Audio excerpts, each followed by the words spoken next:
Mga kapuso, napuruhan ang dalawa nakaparadang motorsiklo at isang SUV sa sunog sa Pasig. Yan ang unang balita ni Bam Alegre. Sumiglab ang apoy sa garahe ng residential property na ito sa Barangay Kapitolyo, Pasig bago maghating gabi. Napuruhan ang dalawang motorsiklo nakapark.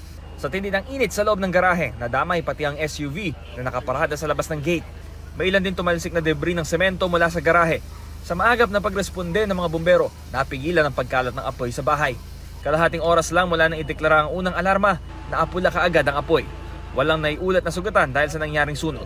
Ligtas ang 5 residente ng bahay. To be honest, I'm just really thankful that we're complete. It was really scary at first. We saw that the fire was really big, but yeah, just seeing my mom and my dad, my sister, and her helper outside, I'm just really thankful to the Lord, my Savior Jesus Christ, who saved every single one of us. Iimbestigahan ng Bureau of Fire Protection kung paano nagsimula ang sunog. Pag mga parking, ito yung sinasabi namin na magkaroon tayo ng mga fire extinguishers para if in case meron tayong pang first aid natin para if in case meron mang konting apoy, mapula natin kaagad. At the same time, huwag tayong mag-iwan ng nakasaksak. Pag naiwan natin yung magamit na nakasaksak, doon nag-overload, and then nagkaroon ng short circuit. Ito ang unang balita, Bam Alegre para sa GMA Integrated News. Mga kapuso, para una ka sa mga balita, mag-subscribe sa GMA Integrated News sa YouTube.